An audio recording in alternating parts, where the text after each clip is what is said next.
Ya se decía que no se podía separar el espíritu del cuerpo. Et on disait qu'un esprit sain Se decía que un espíritu ne sano pouvait pas s'exprimer en dehors d'un corps sain. y no se podía expresar fuera de un cuerpo sano.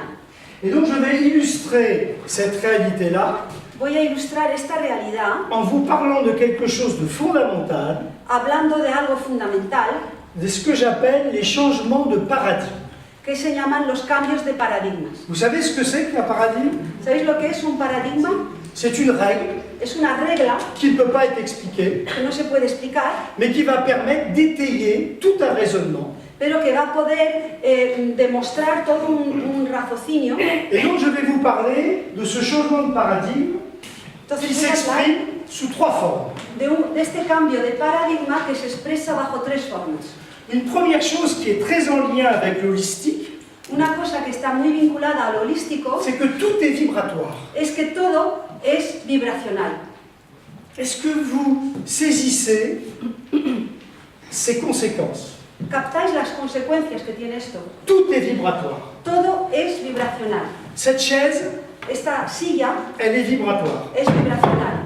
Pourtant, on s'assoit dessus. Sin embargo, nos podemos sentar en Cette ella. maison Esta casa qui nous reçoit, que nos acoge, ce qui me permet d'ailleurs de remercier nos hôtes, lo cual nos permite dar las gracias a nuestros huéspedes de remercier tous mes amis espagnols y dar las gracias a las personas que han organizado y a todos los amigos españoles et de remercier Maria Luisa y dar las gracias a María Luisa, qui traduit mes propos de façon remarquable. que traduce lo que digo de forma remarcable. No sé. Elle est vibratoire.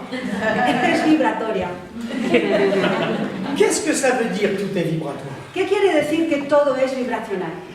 Vous savez que les ondes ¿Sabéis que las ondas, baignent la totalité de notre environnement. estamos inmersos en las ondas continuamente? La lumière, c'est une onde. La luz es una onda. Le son est le déplacement de l'onde dans la matière. El sonido es el desplazamiento de la onda dentro de la materia. Et quand on dit que tout est vibratoire, Y cuando decimos que todo es vibracional, ça signifie que tout est émetteur d'ondes. quiere decir que todo emite ondas.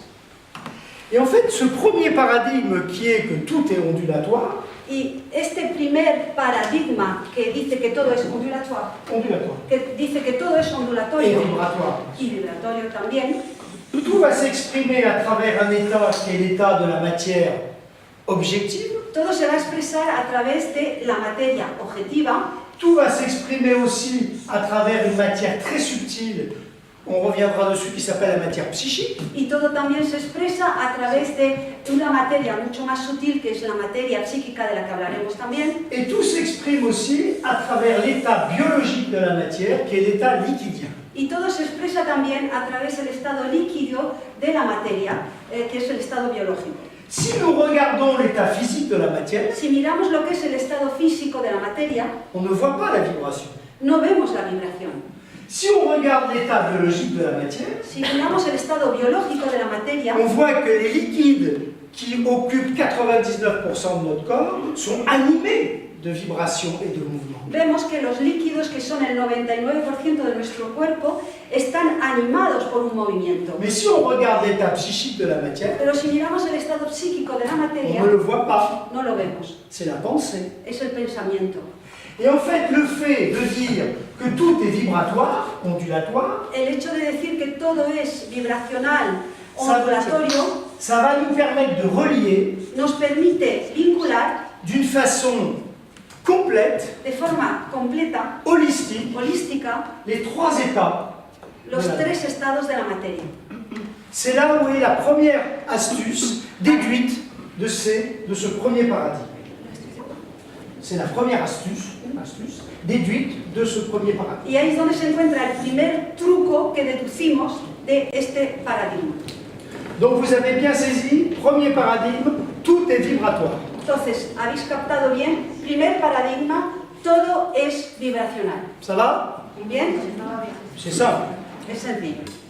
Le deuxième paradigme, El segundo paradigma c'est comment peut-on gérer toute cette information vibratoire es cómo podemos manejar toda esta información dans les trois vibracional états de la matière. en los tres estados de la materia.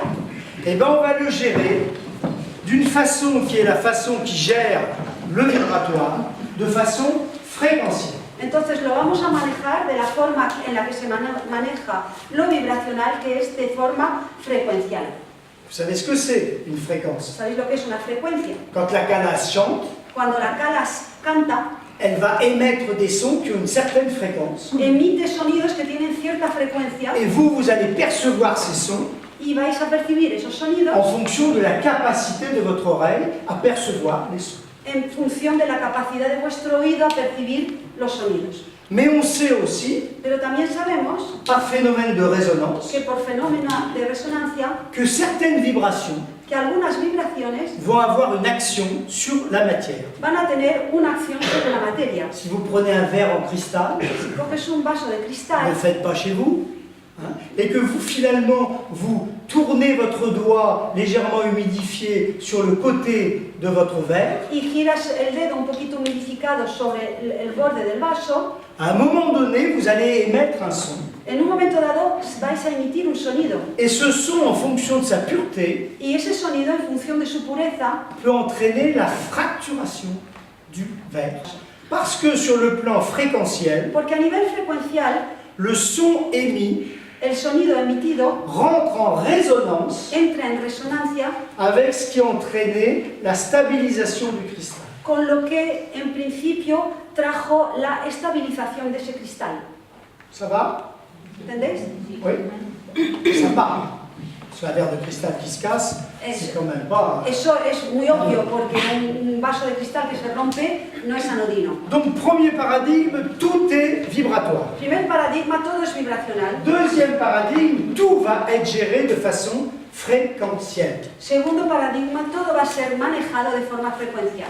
Autre exemple du fréquentiel. Otro ejemplo de lo frecuencial, Actuellement, vous avez des tas de radios espagnoles qui émettent des informations. actualmente tenéis un montón de radios españolas que están emitiendo información. Est-ce que vous les entendez? ¿Las estáis oyendo ahora mismo? Pourtant, ces ondes nous baignent. Sin embargo, estamos inmersos en esas ondas. Nos téléphones captent énormément d'informations. Est-ce que vous les entendez? Nuestros teléfonos captan mucha información. No On os ne estáis les oyendo. entend que si sur le plan fréquentiel, Solo lo oímos si a nivel frecuencial on rentre en résonance avec le système capteur. si Le teléfono. solo si entramos a nivel de resonancia, o sea, a nivel de vibración en resonancia con el sistema captador, que en este caso es el teléfono. La radio émet La radio emite selon une certaine fréquence según cierta frecuencia et votre récepteur va recevoir y tu receptor va a recibir en fonction de la même fréquence. en función de esa misma frecuencia. Donc vous voyez que le transfert d'informations Veis que la transferencia de información, qui est vibratoire que es vibracional, va être géré de manière fréquentielle. va a ser manejada de forma frecuencial. Ça va jusque-là? ¿Entendéis hasta ahí? Troisième paradigme. Tercer paradigma. Ces fréquences, Estas frecuencias, ces informations vibratoires estas informaciones vont vibracionales être gérées par nos corps. van a ser manejadas por nuestro cuerpo. Et nos corps vont être constitués Y nuestros cuerpos están constituidos de trois états différents de la de matière, tres estados diferentes de la materia, qui sont trois états fréquentiels. que son tres estados frecuenciales. Et je vais vous les détailler. Y os lo voy a dar en detalle. Et nous allons commencer par le plus simple, Vamos a empezar por el más celui sencillo, qui est le plus objectivé, matérialisé, el que más objetivizado está, más materializado está, l'état physique de la matière. el estado físico de la materia. L'état physique de la matière, c'est notre corps. Es nuestro cuerpo. Et en fait, c'est ce qui constitue notre altérité, je ne sais pas comment, Es lo que constituye nuestra alteridad, c'est-à-dire notre réalité perceptive. es decir, nuestra realidad perceptiva.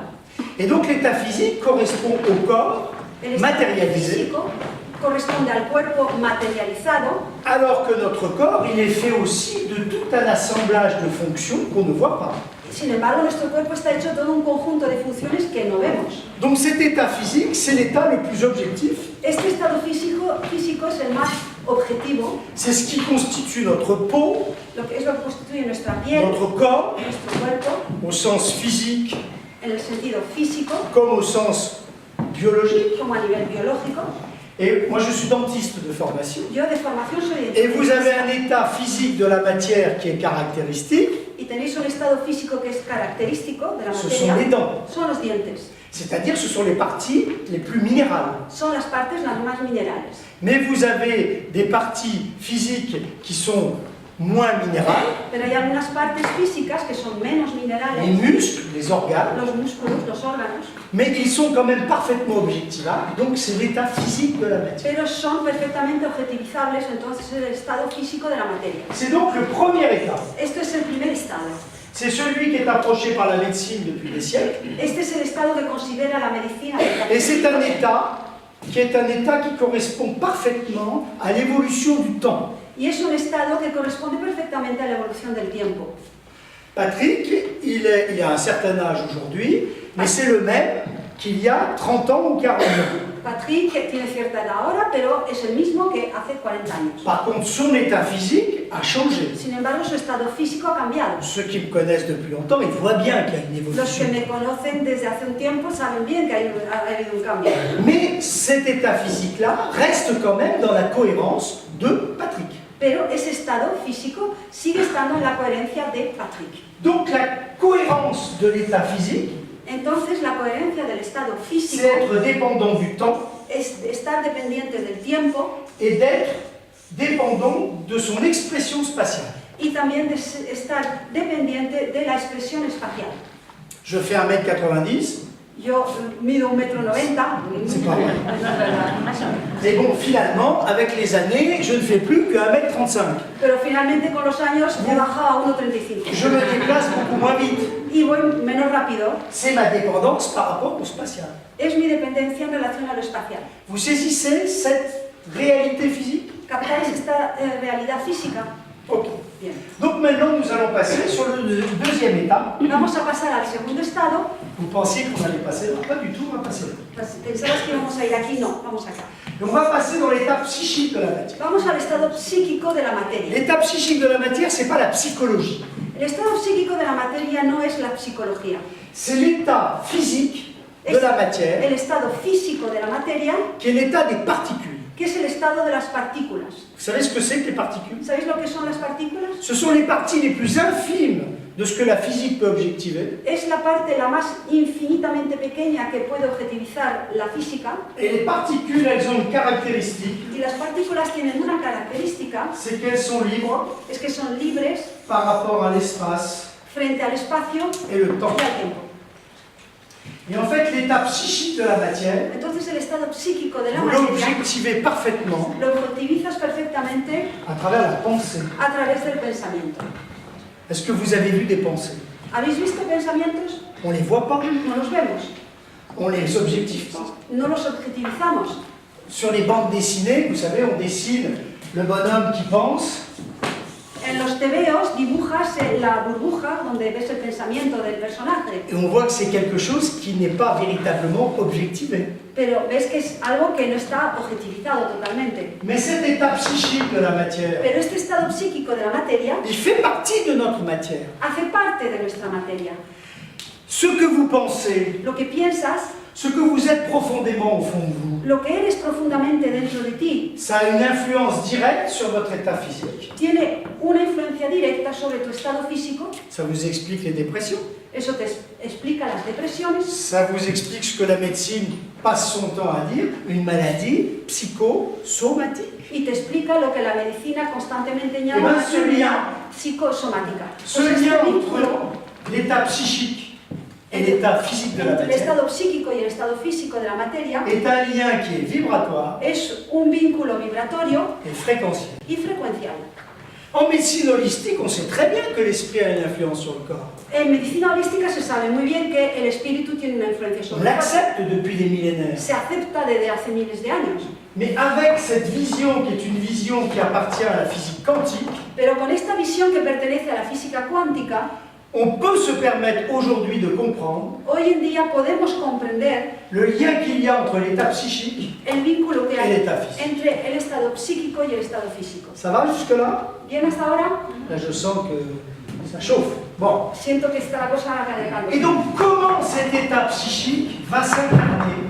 J'adore ça, moi. C'est comment la forme ¿Cómo este estado psíquico va a encarnarse? A mí me encanta esto, es cómo la l'informe devient forme. Cómo lo que no tiene forma se hace forma.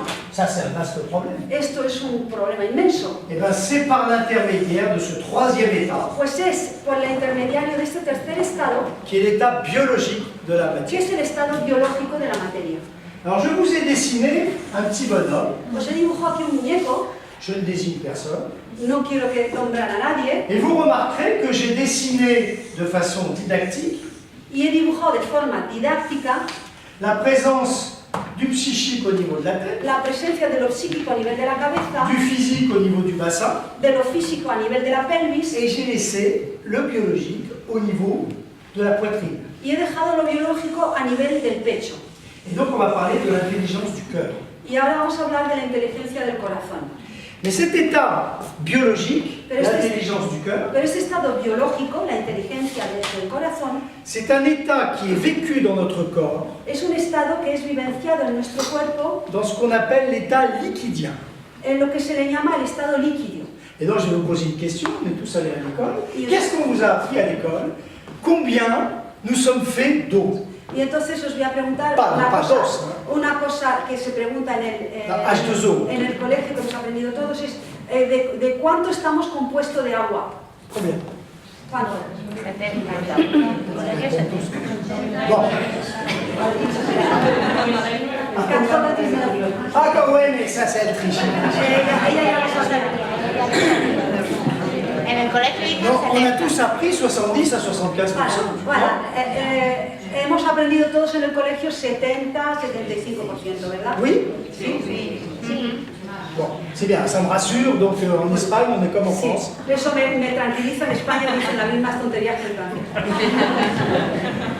En fait, en physique quantique, En realidad, en física cuántica, il y a un chercheur qui s'appelle Marc-Henri hay un investigador que se llama Marc-Henri, qui a démontré que notre corps, c'est-à-dire la cellule, ha demostrado que la célula, si elle était faite seulement de 70% d'eau, si estuviera solo hecha de 75% de agua, elle aurait une rentabilité au travail, tendría un rendimiento al trabajo, une efficacité, una eficiencia qui correspondrait aux lois de ce qu'on appelle la thermodynamique de la physique, que correspondería a las leyes de la termodinámica de los fluidos, et en fait c'est 75%. y estos 75%, Et par leur expérimentation, ils ont démontré,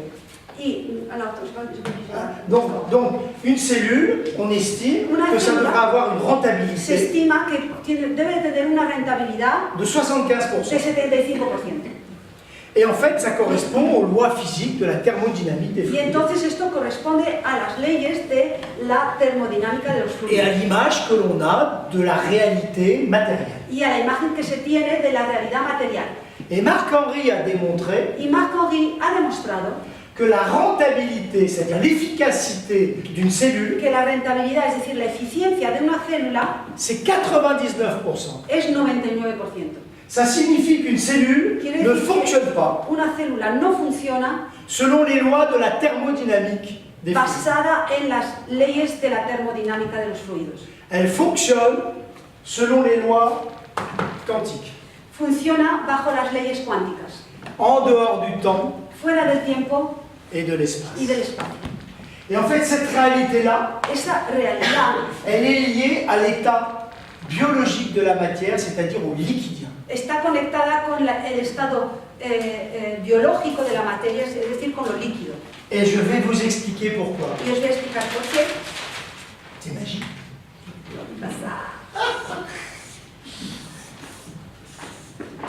Un colloïde, Un coloído, il y a un monsieur qui s'appelle Auguste Lumière, un señor que se llama Auguste Lumière, qui est le frère de celui qui a inventé la photographie, que es el hermano del que inventó la fotografía. qui était fasciné par les états liquidiens. Él le fascinaban los estados líquidos Et il s'est aperçu y se dio cuenta que dans certaines conditions, que en ciertas les condiciones produits qui étaient dilués dans l'eau los productos diluidos en el agua fabriquaient fabricaban des condensations au fond, condensaciones en el fondo, des agglomérats, aglomeraciones, et qu'à ce moment-là, les produits qui étaient au fond du liquide y que en ese momento los productos que estaban en el fondo del líquido étaient présents auparavant dans l'eau, mais ne se voyaient pas. estaban antes presentes en el agua, pero no se veían. Et en fait, ces éléments-là, Y estos elementos c'était ce qu'on appelle des macromolécules. se llaman macromoléculas, C'est des molécules très très importantes, très très moléculas grandes. muy gordas. Vous connaissez tous des molécules très très importantes. Conocéis todas moléculas muy gordas, ¿no? Les protéines, Las proteínas, l'ADN. el ADN. Et il a démontré que ces macromolécules Y demostró que estas macromoléculas présentes dans l'eau, presentes en el agua, en suspension, en suspensión en qui el ne se agua, voyaient pas, que no se veían, étaient en interaction estaban les unes avec les en autres interacción unas con otras et stabilisaient leur forme spatiale. y estabilizaban su forma espacial. Et elles le faisaient comment? ¿Y cómo lo hacían? Sur un plan fréquentiel. Lo hacían en un plano frecuencial.